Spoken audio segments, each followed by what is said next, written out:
Welcome back. I'm Dr. Deb, and I'm the department chair and instructor for the Learning Strategies department here at BC. In today's video, I'm explaining how performing exam debriefs can be beneficial to your learning and studying.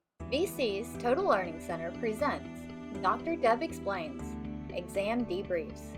After completing the exam, students should perform an exam debrief if they have the opportunity to look at the exam after it has been graded. The purpose of performing an exam debrief is threefold.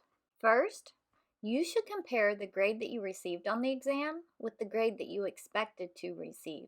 This is important because it provides you with an opportunity to see how aware you are of your learning and how accurately you are self-monitoring that learning. If your grade is pretty close to what you expected to make, then your self-awareness and self-monitoring of your learning is pretty on target.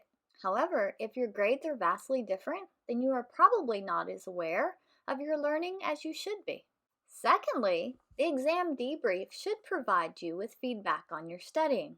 You should think about how you prepared for the exam. Based on your score, was it effective, or do you need to change your study method? If you made a grade that you are satisfied with, then your study method is probably working for you. If you didn't, then you should think about what you need to change. You can discuss this with someone else, like your instructor or an academic coach, to see the different ways that you could change your study habits. Lastly, the exam debrief provides you with an opportunity to examine the questions to see how you learn the material. The items that you should look for include the following.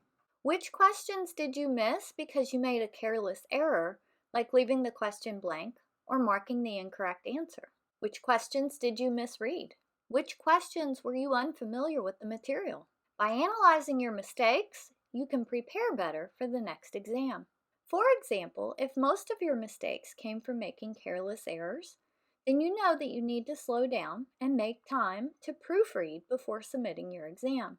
If you misread or misinterpreted the question, then you need to develop some test-taking strategies that will assist you when reading the exam questions. And finally, if you were unfamiliar with the material, then you know that you need to work on identifying the key ideas from your textbook and your notes a bit better.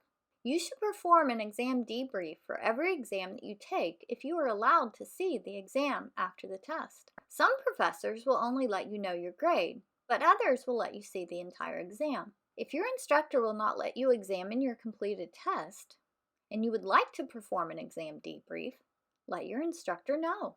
He or she may allow you to come to his or her office to perform the debrief. This is an excellent opportunity to discuss your learning and studying with your instructor and to receive tips on how to study for the next exam.